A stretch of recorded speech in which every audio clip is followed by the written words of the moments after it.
So I watched a documentary. Have you seen it?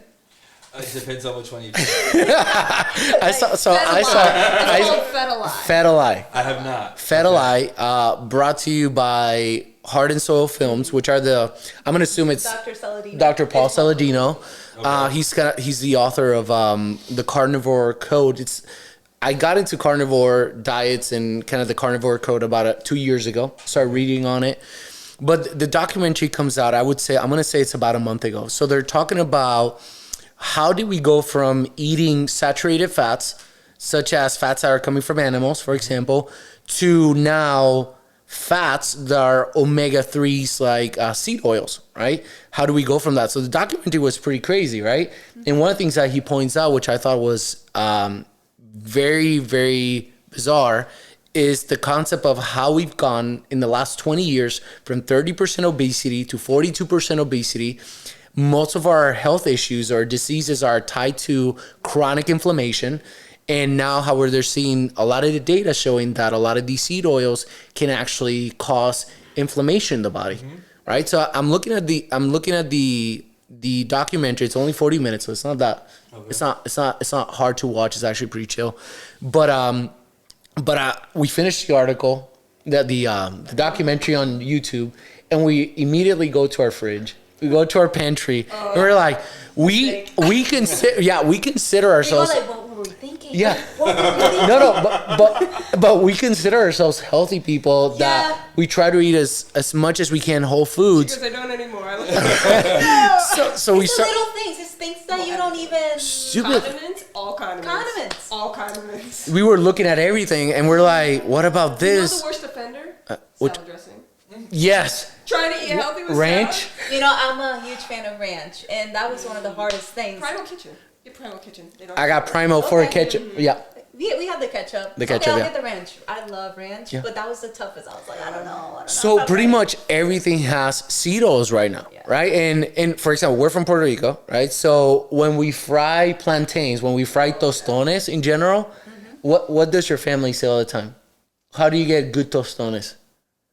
I mean, you told me about mazola? in masola oil, Like which is mazola oil. It's corn oil. I mean, that's where you get them like crisp, The but real it's way? Bacon fat. yes. I can see exactly like.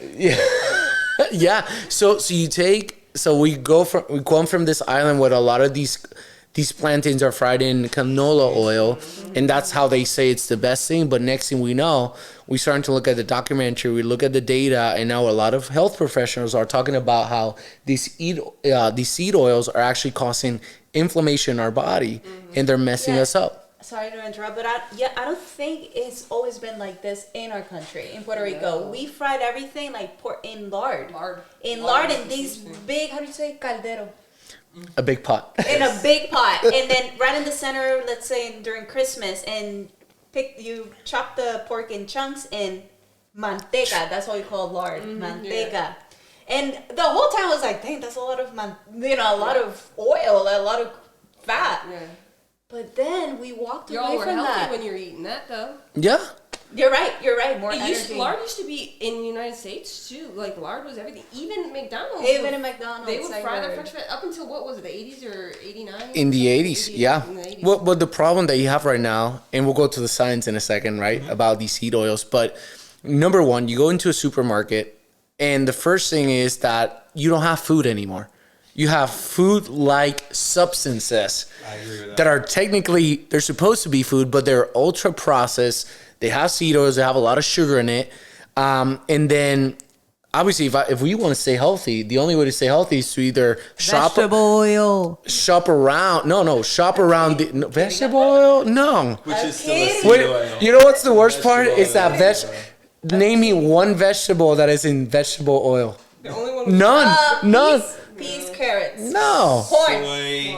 A combination of broccoli. Probably beans. Vegetable oil Where's the canola is just point? Where's the another canola way. vegetable? I want to know where's the canola Right? It's not What does that look like? It's rapeseed. Rapeseed oil. Grapeseed? No, rapeseed. Rapeseed oil is pretty good for high cooking. Okay. Canola oil was actually machine oil, and they just decided that they needed somewhere to put it. Talk about So that. rapeseed oil, aka the canola, is big in Europe. So we're here, we're using vegetable. They use rapeseed oils there in Europe. And it's interesting because I listen to many different, I haven't watched that one specifically, but I've listened to quite a few different podcasts just to get perspective as to what everybody's thoughts are on this. And I also combine it with the research that I look into myself. And the one thing that I found interesting is that there's a pro to the idea of having seed oils, because there are some benefits to a proper seed oil. And for those who discuss the benefits of seed oil, they're discussing a seed oil that's not the same one that we're using. They're discussing a high quality, cold pressed, stored in dark bottles, seed oils. And these seed oils are not affordable for the masses. These are seed oils that you pick up in the more boutique grocery stores and places that cost money. Like an avocado or something different? Well, just even a seed oil that has been properly cold pressed and extracted. The problem is, when you cold press, there's a lot of the oils that are still in the seed. And when you're a large corporation who's doing the business based on a bottom line, that's not acceptable. So they introduce solvents. Oh, yeah. They introduce two things: heat and solvents. So heat, which denatures a lot of the different enzymes and molecules, Pretty much burns that are it. there. A lot of the phytonutrients that are available, and they're gone. Then you have solvents. A common one is hexane. And so I think of it like this. When you're going to buy a car, you have car A that was owned by one person who never got in a car accident. Car's been treated and oil change is regular. Here it is, and it's X price. You have the very same car, and you use a company that doesn't necessarily promote us, like Carfax. They don't promote us either. You know, who says this car has been wrecked 3 times. It's been fixed, but it's been wrecked 3 times, and they want to sell it for the same price. And you go, no, that one's actually cheaper. And it's cheaper because they've taken something that was a car, the primary car, they've wrecked it all up, then they dressed it back up how it should look, and they want to try to sell it to you. That's what I feel like is similar to what's happening to these seed oils. Deodorize seed oils so much. So they deodorize some of these because the corn oils and things, it's not great. They bleach it. And then they package it back up all nice and neat for you and say, this looks exactly like the original. Right. But even in a car that I'm just riding in, I don't want the one that's been beat up and made to look like the original. I want the one that's the original. Here's still in good shape. You know, when you say that, because a lot of like you're saying, these seed oils, they were actually used for lubricant in the Industrial Revolution. Like a lot of the bad ones, right? That they're being burned at 500 degrees, and then they're being deodorized and all these different things, and then they're pretty much used for machines. And now us humans are taking them. When I was watching the documentary, one thing that I thought was very interesting is that through the process, you go from saturated fats, right? Fats are coming from animals, and now somebody comes along the way called Crisco. Which it's pretty much fake. The way to make cookies, right? Right. You have Crisco in the 1920s, and now they start to market it as digestible. And you know Crisco because we bought Crisco one time. We didn't know. But you know what's we bought it like in 2020. You notice you said we bought Crisco one time. One time. That was it. Well, because we had it stored in here for the longest time, so it was supposed to be. I don't think that thing expires, but it was like 4 years later. I'm like, we still have this thing intact. But here's the reason why. When we bought a skillet. We wanted to get a skillet, which is the most American. It's the most American thing to get because in Puerto Rico we don't use skillets. So we bought a skillet, and we had a friend. A friend that told us. I'm not gonna say the name. No, we lost we lost a lot of friends in COVID. We did, but that's why. But I'm telling you the real story. Okay, so we got Crisco. Now he's denying friends. I'm like, no. You used to have a friend. I used to have a friend. So they told us we needed to use Crisco to kind of... we didn't know how to season. Now I know because I watched a video. I'm like, interesting what actually is happening.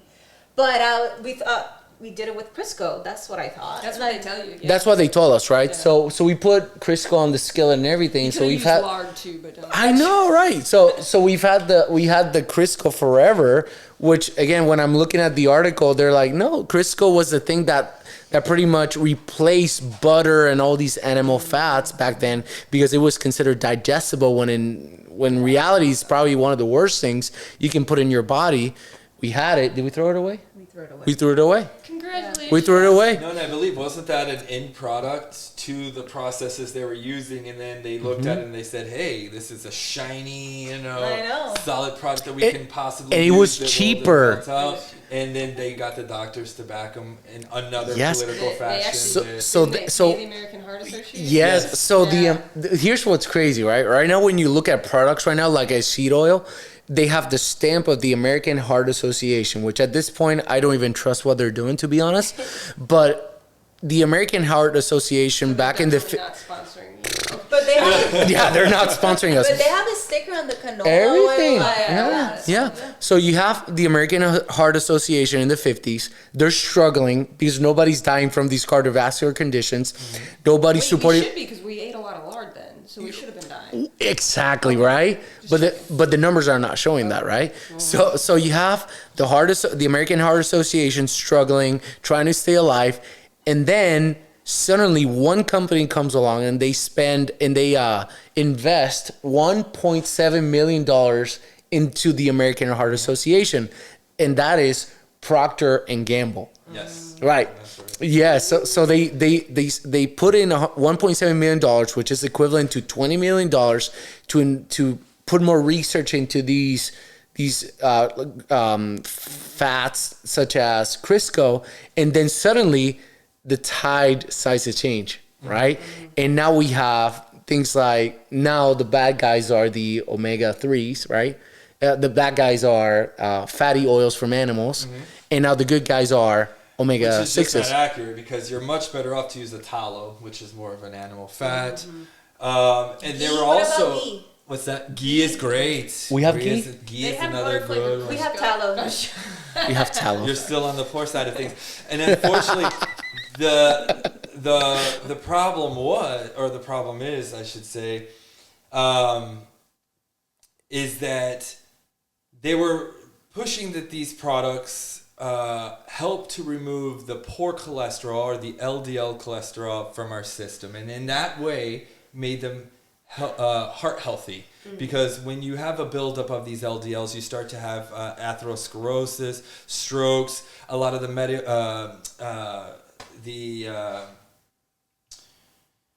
metabolic syndrome that's associated with these things. And so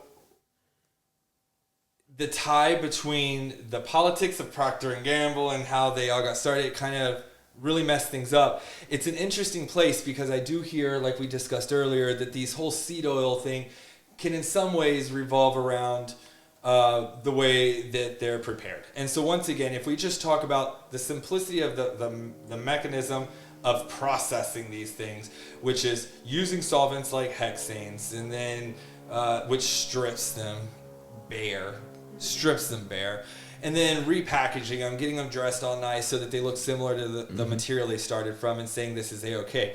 So in that simplicity, you need to be able to say, well, first of all, if I wouldn't drink hexane, which I never would recommend anybody to ingest hexanes. So you guys put that, okay? No more It's part hexane. of the food process. Did we throw that out? Anyway, that's one of those things that they keep under the hood in the lab, The next thing comes from the industrialization of the preparation for this. So you have these machines that are huge and they're just like working through this sludge, and it's just a really messy product. But they want to present it to us as if they had a little press and they took the seeds and they pressed it and this great oil came out, and that's what we use. In that case, seed oil is great.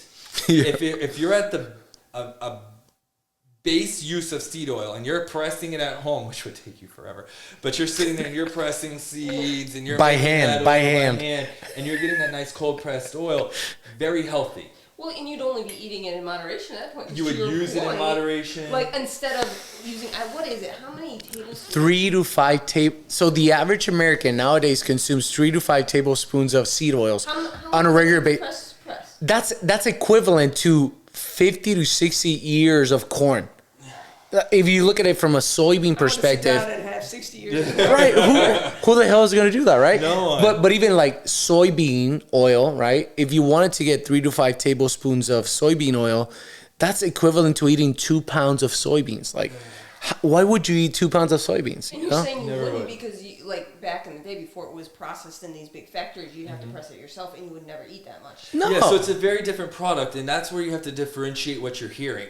Are you listening to someone who's speaking about these seed oils from a very clean place?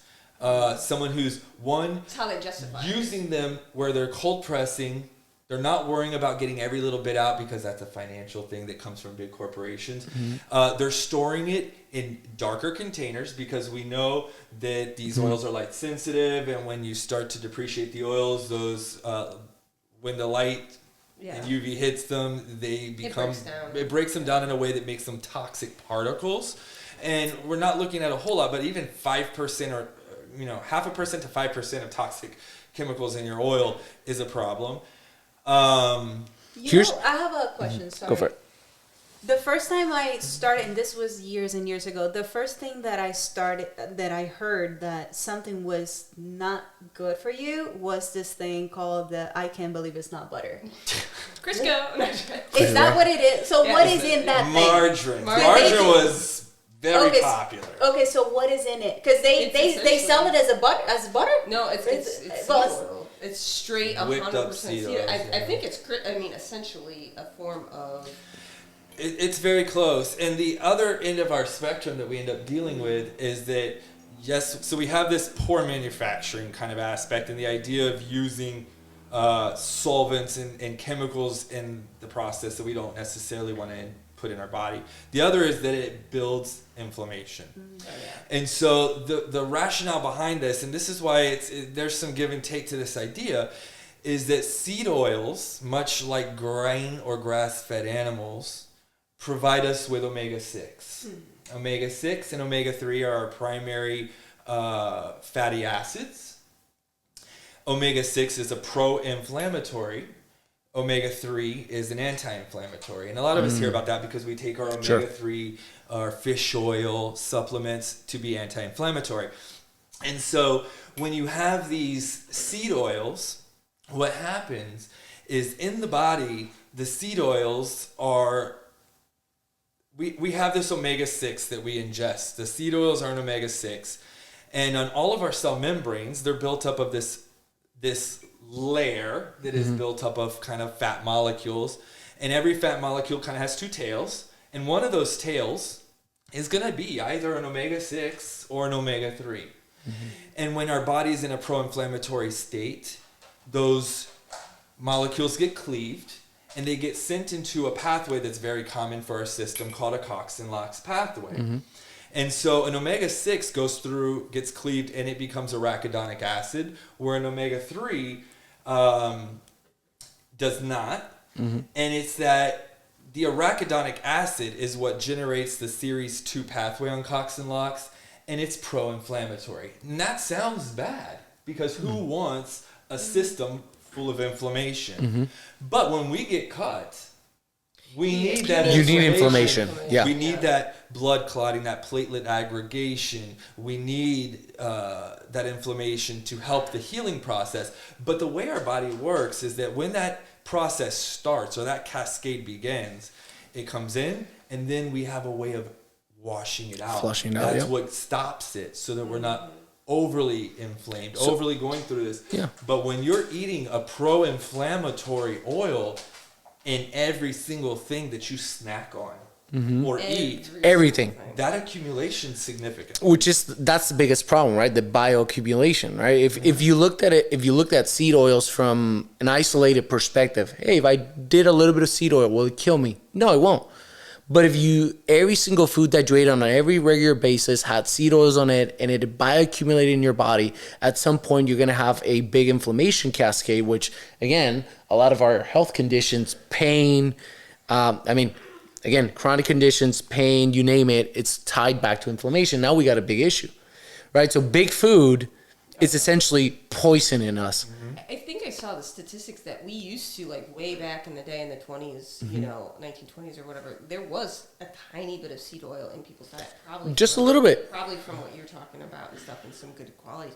But here's the question, all right? So we'd all agree that it's probably not great to eat a whole bunch of this stuff if it's in everything. So I want to hear from each of you individually, what is one thing you do, knowing this knowledge, what is one thing, one change you've made? Because people hear this and it's like, that's so overwhelming, I think I'll just pretend I didn't hear this. Yep. So what's one thing you can do? We'll start over with you, Francis. Since they stole your answers last time, I'm going to start with you. Yeah. That's your turn. I'll make it simple. We love fried food. Fries, pork, you name it. Chicken tenders. So in our house we have lard. We fry our stuff in lard. So you fry your own food. We fry Yep. my own food. Yeah. Lard. Lard. We have coconut oil too. But lard works fine. I mean, brings me back to our early ages where our family works, our gatherings, and everyone is frying stuff, and it tastes good. Yeah. So why not? So Yeah. frying with lard, one thing people can do. Yeah. You can buy it in. I'm not gonna say. I mean, It doesn't matter. It doesn't matter, where do you buy it? Amazon, Amazon. and it's good quality. It's almost good quality. every food is fried in Puerto Rico. Everything. I'm just gonna put that out there. No matter where you go, Yeah. the menu Everything is fine. may Yeah. as well just be Everything the is fried fried. food section and appetizers. Pretty I'm much. just saying, Yeah. Or rice. Yes. All right, yeah, that's it. I would say for me, the one thing that we've incorporated lately to avoid these seed oils is to eating whole foods, things that have one ingredient. It's literally, that's how it came from nature, and that's how we're gonna eat it, and we're gonna cook it on a pan or a skillet, and we're done, literally. So our diet right now is pretty simple. It's literally meat, right? Or But yeah, we don't have anything Teflon in this house. we got rid of all the That's another Teflon. conversation that we don't. We got rid of have all the anymore. Teflon and the Everything. plastics and everything because we saw another movie. And that same night, we took our air It is fryer. a rabbit hole, let me tell you. By the time you're done, you're like, okay, we need to We- get rid of everything in our house You and know, start over. we took our air fryer that was filled with, I believe, Also, one day I was like, why is this thing chipping on the bottom? It was And we were kinda like, leave it. And then one day we're like, throw it away. We watched it and we were like, throw that away right now. We threw it. So here's my thought, right? So we're from Puerto Rico. So when we're talking about with our friends, our family, they're always just like, you're still going to die of something. That's the common paradigm down there. But I'm like, well, if I know something's going to kill me, I'm going to try to do my best not to kill myself in the process, right? So we make some changes. But I would say from a nutritional perspective, we've gotten away from eating these processed foods, trying to eat whole foods that are grass-fed, organic, and we're getting it from a source that we know that it's good for you. It's not like we're getting something. Here's the deal. Even if you went to Whole Foods right now, can we trust Whole Foods? Oh, No, half it's a their mess. food has, like, if you go to their hot bar, most of it is cooked in seed oil. In oils, yeah. Not It's, only that, everything is like wrapped in plastic. Like the chicken looks so good and appetizing, but at the same time, I know, right? that looks pretty. I mean, they're doing a good job, but at the same, I would never forget walking into it was a Whole Foods, not here in Florida, but there was an orange that they took the thing out and they wrapped it in plastic. Isn't They that the took- purpose of the, what is it called? The skin of the Skin. orange to protect what is inside. It was, Yeah. I mean, for the convenience, I'm sure, of someone grabbing it and just like eating it, but I'm like, It came with its own plastic. Yeah. exactly. And the fallacy built around your friends, first of all, is Which that ones? The ones that the idea in that COVID? we're all gonna die anyway. Oh, gotcha. The ones in Puerto Rico. You're not gonna die instantly. Right. So this idea that you might die going through 20 years Misery. of degeneration, Misery. suffering, Misery. weight, heart problems. You're gonna be put on multiple medications that are all gonna bring new problems be to your life miserable because while every you're medication dying. comes with extra. This is the worst so, part. so this is a long, drawn out, chronic death. Misery death. Which is not what I think they have in mind when they spit out this comment. Yeah. So Yeah. Just throwing that out there for those who just think that. letting y'all know, all your friends of him. I think you're a little. So what are you doing about seed oils, huh? For me, what I like to encourage is the use of omega-3. We're not getting enough of it in our diet. It actually combats against the idea of over omega-6. And so I take about 1,000 milligrams of omega-3 with every meal. This allows my body to have options. There's not just this grain-fed, because remember, omega-6 is not just from those seed oils, but from animals that eat seeds, grain-fed animals. So this is your chicken, beef, pork. Eggs. They're bringing you these same omega-6s. And so you're getting it from all different avenues, but how often are you sucking down krill? No, I don't know when anyone's picking up krill at the grocery store. Now, I don't even know where to buy salmon is the closest thing we might get. So I like to recommend about 1,000 milligrams of omega-3 with every meal, and that gives my body some omega-3 option to now. Yes, I need the omega-6 because my body's going to need that pro-inflammation when needed, but also gives my body habitus, a more anti-inflammatory state.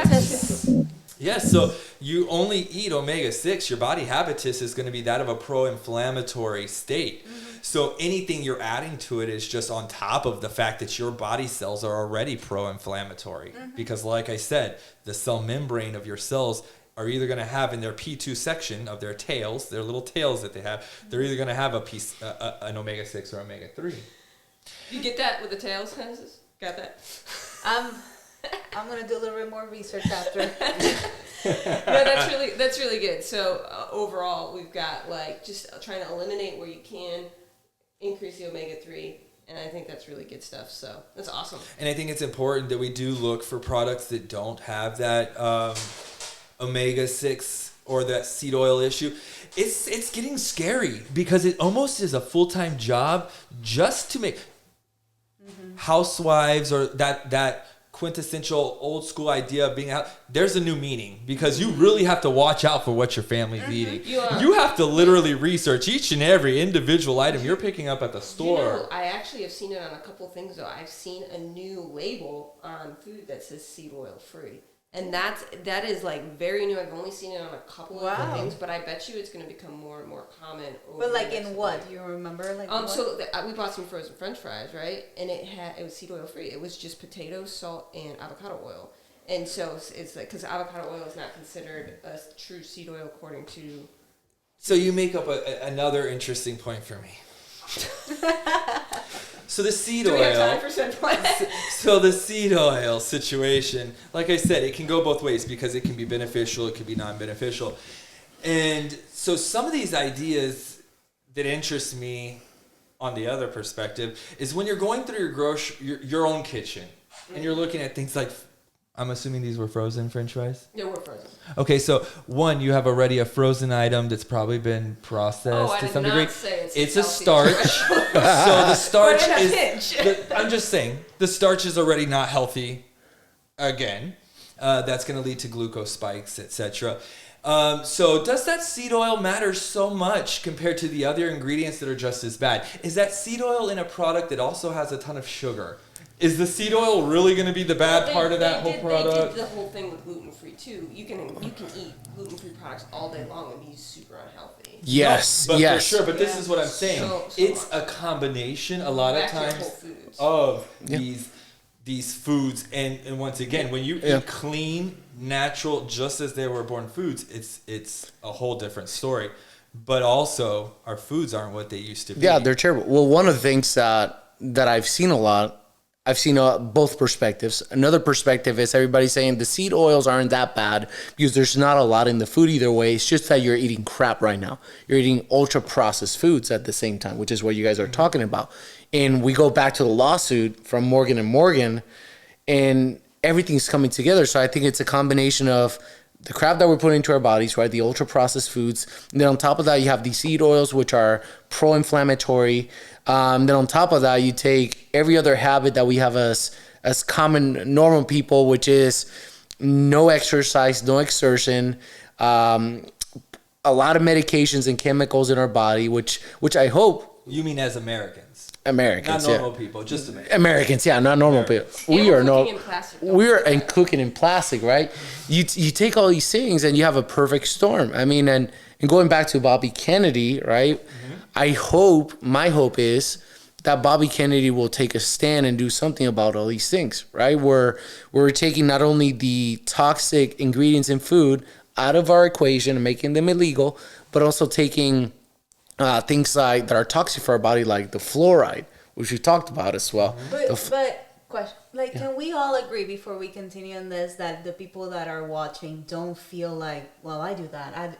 We don't want people also to feel like, where do I start, or feel guilty? Yeah, guilty, It's because so I mean, we've all, can we agree that we've all been there? Well, no, and that's the point exactly, is that it's being presented to us in a way because we believe in our systems. I believe the FDA is looking out for me, that products in my grocery store have been vetted in a way that I should feel comfortable picking anyone, ingesting it, and it not be contributory to some of these, and it's not the case. These conditions that we're experiencing, they're right there in the foods that we're picking up all day long. I think your point's valid, though. I think it's one, awareness is knowing knowing what's happening, which comes back to your whole idea of like people should at least know so that they have the freedom to pick. Like you can still pick to eat the unhealthy thing. That's totally fine. That's your thing.